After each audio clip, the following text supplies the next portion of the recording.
Welcome back to another study vlog.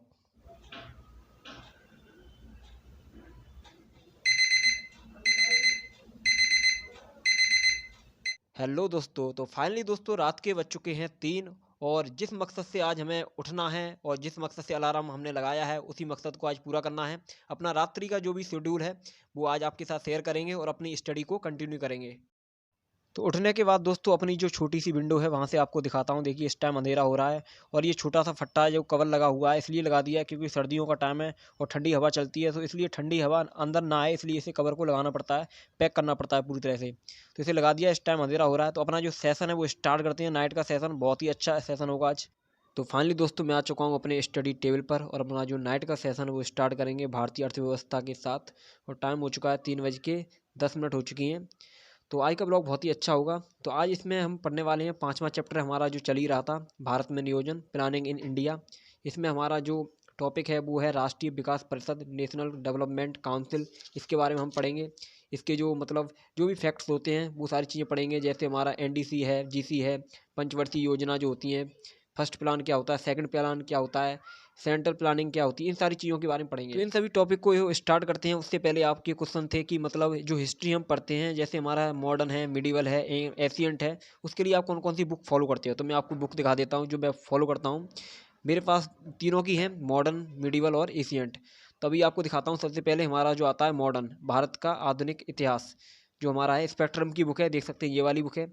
इसके बाद हमारा जो आता है प्राचीन प्राचीन भारत का है, उसके लिए हमारी ये है राम शरण शर्मा की बुक है, भारत का प्राचीन इतिहास। इसके लिए ये बुक फॉलो करता हूँ।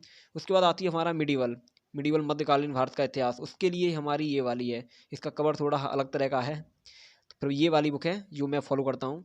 और वैसे भी जो भी स्टैंडर्ड बुक की अनबॉक्सिंग मैंने की है वो मेरे चैनल पर वीडियो आपको मिल जाएगी, सारी स्टैंडर्ड बुक की, वो आप देख सकते हैं जाके। तो अपना जो सेशन है वो स्टार्ट करते हैं अब। जैसे एक क्वेश्चन आप लोगों का हमेशा रहता है कि कंसिस्टेंसी कैसे लाएं, निरंतरता कैसे लाएं पढ़ाई में। एक दिन अगर टाइम टेबल फॉलो करते हैं, दूसरे दिन फॉलो नहीं कर पाते। तो देखो टाइम टेबल पहले तो यह है, टाइम टेबल ऐसा बनाइए जो अपने आप अपने अकॉर्डिंग बनाइए कि हम किस तरह पढ़ सकते हैं, कितना नहीं पढ़ सकते हैं। दूसरे का टाइम टेबल कैसा है उससे कोई मतलब नहीं है, अपने अनुसार बनाइए, अपने अनुसार ही सारी चीज़ें देख लीजिए, क्योंकि अपनी कैपेसिटी आपको पता है, दूसरे की कैपेसिटी अलग है, उसके अनुसार नहीं चलना है हमको। यहाँ अगर हम 4 घंटे पढ़ सकते हैं तो स्टार्टिंग में 4 घंटे का ही रखिए, धीरे धीरे करके इंप्रूव करिए इन सारी चीज़ों को। एकदम नहीं हम कि दूसरा बंदा पढ़ रहा है इतने घंटे तो हम भी उतने ही घंटे पढ़ने लगे। अपनी कैपेसिटी के अनुसार पढ़िए और अपनी जो कैपेसिटी है धीरे धीरे करके बढ़ाइए, तो जल्दी से आप कंसिस्टेंसी भी आएगी, सारी चीज़ें आएंगी, टारगेट भी कंप्लीट होंगे। और जब तक टारगेट कंप्लीट नहीं होंगे तब तक कंसिस्टेंसी आएगी ही नहीं, क्योंकि आप मोटिवेट ही नहीं होंगे उसके बिना। तो इस चीज़ का थोड़ा ध्यान रखिए। इसके साथ ही हमारे एक भाई ने भी पूछा था कि यूपीएससी की तैयारी में आर्ट्स वालों के लिए ज़्यादा अच्छी होती है क्या। तो ऑफकोर्स होती है, इसमें कोई कहने की बात नहीं है, क्योंकि हम वही सब्जेक्ट्स पढ़ते हैं यूपीएससी में जो आर्ट्स में लोग पढ़ते हैं। हिस्ट्री हो, ज्योग्राफी हो, इकोनॉमी हो, पॉलिटी हो, सारी वही सब्जेक्ट्स होती हैं। तो फ़ायदा तो मिलता है, इसमें कोई कहने का शक नहीं है, जरूर फ़ायदा मिलता है। तो फाइनली दोस्तों हमारा जो इंडियन इकोनॉमी का सेशन था वो कंप्लीट हो चुका है और इस टॉपिक का जो पैराग्राफ था वो भी एंड हो चुका है। यहाँ पर मैंने निशान लगा दिया है, क्योंकि जितने टॉपिक मैंने आपको गिनाए थे सारे कंप्लीट हो गए हैं। और टाइम हो चुका है अभी 6:05 हो चुकी हैं, सुबह का टाइम हो चुका है। तो अब इसको करते हैं सेशन को एंड। और उससे पहले आपको एक इम्पोर्टेंट जानकारी दे देता हूँ। वीडियो में आगे बढ़ने से पहले मैं आपको एक गुड न्यूज़ देना चाहता हूँ। आपको एक ऐसे प्लेटफॉर्म के बारे में बताने जा रहा हूँ जिसके बारे में आपने सुना ही होगा। जी हाँ, मैं बात कर रहा हूँ फिजिक्स वाला की, जो एजुकेशन की फील्ड में रिवॉल्यूशन बन चुका है। जहाँ पर एक और हमारे ऑनलाइन कोर्सेज होते हैं, ऑनलाइन प्लेटफॉर्म होते हैं, जहाँ पर हमसे लाखों और हज़ारों रुपये पे करवाते हैं, जो हर किसी के लिए इतना हाई फीस पे करना पॉसिबल नहीं हो पाता। वहीं पर फिजिक्स वाला जैसा प्लेटफॉर्म आपकी अफोर्डेबल प्राइस में आपकी तैयारी करवाता है। इसीलिए दोस्तों पीडब्ल्यू यूपीएससी के स्टूडेंट के लिए न्यू कोर्स लेके आया है जिसका नाम है यूपीएससी वाला। और यूपीएससी के इस बैच में आपको बहुत सारी चीज़ें देखने को मिलेंगी, जैसे करंट अफेयर की डेली क्लासें, टॉपिक्स वाइज पीडीएफ आपको मिलेगी। और साथ ही क्लास हमारी खत्म होने के बाद 10 एमसीक्यू और +1 मॉडल आंसर मिलेगा। और साथ ही दोस्तों इनकी जो बैच ओरिएंटेशन क्लास है वो हर किसी के लिए फ्री है। और साथ ही दोस्तों आपको प्री और मेंस के लिए मंथली मैगजीन मिलेगी। और साथ ही आपके वीकली में टेस्ट हुआ करेंगे संडे को, उसमें आपके 50 एमसीक्यू मिलेंगे, 10 करंट अफेयर के क्वेश्चन मिलेंगे और साथ ही आपके 5 मेंस पर फोकस्ड क्वेश्चन मिलेंगे, वो भी पीडीएफ फॉर्मेट में। तो ये सारी चीज़ें आपको मिलेंगी। और साथ ही दोस्तों सबसे खास बात जो है इस बैच की वो है कि आपको सी सेट का जो बैच होता है उसके लिए आपको एक्स्ट्रा पे नहीं करना है, वो भी आपको इसी बैच में ही मिलेगा। सी सेट की तैयारी भी इसी बैच में ही आपकी कराई जाएगी। और इसके साथ ही पीडब्ल्यू ने जो कोर्स ऑफर किए हैं उसमें 2023 की तैयारी के लिए प्रहार बैच है और 2024 की तैयारी के लिए संकल्प बैच है, जो हिंदी और इंग्लिश दोनों भाषाओं में उपलब्ध है। और स्पेशली इंग्लिश की तैयारी करने वाले बच्चों के लिए टाइटेनियम 2024 के लिए बैच है। इसके साथ ही पीडब्ल्यू के ऑप्शनल सब्जेक्ट्स भी हैं, जो हिंदी और इंग्लिश दोनों भाषाओं में हैं, जैसे Hindi, geography, PSIR, history, sociology इत्यादि। इसके अलावा पीडब्ल्यू के 2 यूट्यूब चैनल हैं, जिस पर फ्री कंटेंट आपको उपलब्ध है सभी के लिए, जिसमें आपको मिलेगा इंपॉर्टेंट टॉपिक्स, एग्जाम को क्रैक करने की स्ट्रेटजी, डेली करंट अफेयर की क्लासें और साथ ही टॉपर्स के साथ इंटरव्यू और उनके अनुभव को शेयर किया जाएगा। इसीलिए मैं आपको हाईली रिकमेंड कर रहा हूँ कि आप घर पर ही रहकर आराम से तैयारी करना चाहते हैं तो बेझिझक इस प्लेटफॉर्म को चॉइस कर सकते हैं। और हाँ, पीडब्ल्यू कोर्स को परचेज करने के लिए डिस्क्रिप्शन में दिए मेरे कूपन कोड को यूज करोगे तो आपको 500 रुपये का इंस्टेंट डिस्काउंट मिलेगा। तो जल्दी से जाके परचेज कीजिए और अपनी यूपीएससी की तैयारी को अच्छा कीजिए। तो बढ़ते हैं आगे वीडियो में। तो अपना फर्स्ट सेशन, नाइट का सेशन ख़त्म करने के बाद हम आ गए हैं अपनी रसोई में और अपना छोटा सा बर्तन जो है उसमें पानी को गर्म करते हैं। थोड़ा सा गर्म करेंगे, ज़्यादा नहीं करेंगे, क्योंकि पीने के लिए जितना सही रहता है। तो सुबह के टाइम पानी पीना सही रहता है, डायरेक्ट चाय पीना ये सही नहीं है। तो थोड़ा पानी गर्म कर लेते हैं, इसके बाद सीधे फ्रेश होने के लिए जाते हैं। फ्रेश अप होने के बाद दोस्तों अपने जो खाट है उससे अपने जूते नीचे से निकालते हैं और पहनते हैं जल्दी से, और जाना है हमें रनिंग करने के लिए। ठंडों में थोड़ी दिक्कत होती है रनिंग करने में, परंतु कोई ना, हम जाएंगे।